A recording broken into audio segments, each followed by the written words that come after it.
ভিডিওটিতে ক্লিক করার জন্য আপনাদেরকে জানাই অসংখ্য ধন্যবাদ। আপনারা দেখছেন আপনাদের প্রিয় YouTube channel West Bengal DA salary. West বেঙ্গলের ডিএর আপডেট এবং বেতন বৃদ্ধির আপডেট প্রত্যেক দিনের জন্য পাবেন, তাই অবশ্যই চ্যানেলের সাথে থাকুন। চ্যানেলটিকে সাবস্ক্রাইব করে পাশে থাকা বেল আইকনটিতে প্রেস করে রাখুন পরবর্তী লেটেস্ট আপডেট পাওয়ার জন্য। এখানে দেখতেই পাচ্ছেন বলা হয়েছে পুলিশি নির্দেশ খারিজ করে দিল কলকাতা হাইকোর্ট। সংগ্রামী যৌথ মঞ্চকে সভা এবং মিছিলের অনুমতি দেওয়া হলো। তো ফ্রেন্ডস, পুলিশের নির্দেশিকা খারিজ করে দিল কলকাতা হাইকোর্ট।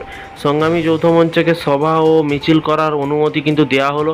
কি বলা হয়েছে বিস্তারিত জেনে নেব, ভিডিওটি সম্পূর্ণ দেখবেন। সংগ্রামী যৌথ মঞ্চের মামলা পুলিশের ভূমিকায় ক্ষুব্ধ কলকাতা হাইকোর্ট। কেন কর্মসূচি অনুমতি দেওয়ার ব্যাপারে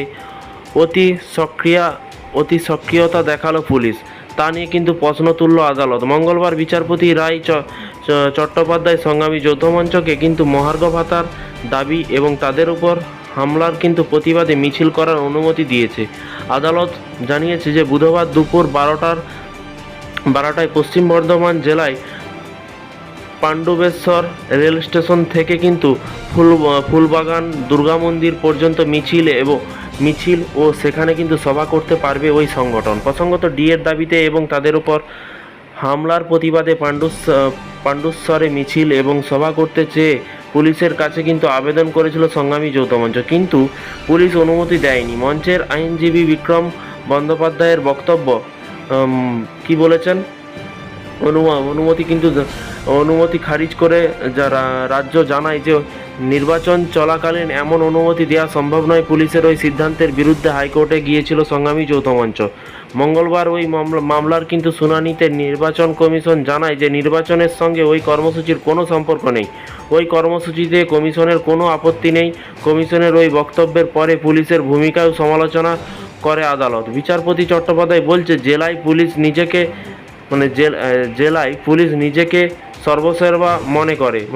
সর্বসর্বা মনে করে তাদের জেলা আদালত বন্ধ করতেও দেখেছি, তারা কিন্তু জেলা আদালত বন্ধ করতেও কিন্তু দেখেছি, এটা ঠিক নয়। প্রসঙ্গত এর আগে গত বছর মে মাসেও কিন্তু পুলিশ নির্দেশ খারিজ করে সংগ্রামী যৌথ মঞ্চের হরিশ মুখার্জি রোড দিয়ে কিন্তু মিছিলের অনুমতি দিয়েছিল হাইকোর্ট। তো ফ্রেন্ডস, বিষয়টি বুঝতে পারলেন, হাইকোর্ট সাথে আছে সংগ্রামী যৌথ মঞ্চের। আপনারা চিন্তা করবেন না এবং আপনারা ভোট শেষ হলেই সরকারি কর্মচারীরা সকলেই একত্রিত হয়ে আন্দোলন ধর্মঘট কর্মসূচি করুন। এইভাবেই কিন্তু 14% ডিএ আপনারা পেয়েছেন, সেইটা কিন্তু মাথায় রাখতে হবে সকলকে, যে মাননীয় মুখ্যমন্ত্রী চেয়েছে বলে ডিএ দিয়েছে এটা নয়। মাননীয় মুখ্যমন্ত্রীকে জোর করানো হয়েছে সংগ্রামী যৌথ মঞ্চ, তারা আন্দোলন ধর্মঘট করেই কিন্তু ডিএটা আদায় করতে পেয়েছে। যারা সংগ্রামী যৌথ মঞ্চের সাথে যুক্ত নয় বা শুধু নিউজ দেখেন বা ফায়দা নিচ্ছেন, নিউজ দেখছেন কিন্তু ফায়দা নিচ্ছেন, কোনো রকমভাবে এগোচ্ছেন না বা সংগ্রামী যৌথ মঞ্চের সাথে যোগ দিচ্ছেন না বা একত্রিত হচ্ছেন না, তাদেরকে বলবো আপনারা সকলে একত্রিত হন। 50% যদি ডিএটা করা যায় তাহলে বুঝতে পারছেন বেতনটা আপনার কোথায় যেয়ে দাঁড়াবে।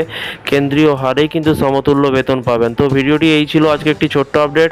এই ধরনের প্রতিদিন সরকারি কর্মচারীদের আপডেট পেতে চ্যানেলটিকে ফলো করে রাখবেন। সংগ্রামী যৌথ মঞ্চ থেকে শুরু করে রাজ্য সরকারি কর্মচারী, কেন্দ্র সরকারি কর্মচারী, সমস্ত সরকারি কর্মচারীদের আপডেট পাবেন। চ্যানেলটিকে ফলো করতে ভুলবেন না। ভালো থাকবেন, সুস্থ থাকবেন এবং নিজের খেয়াল রাখবেন।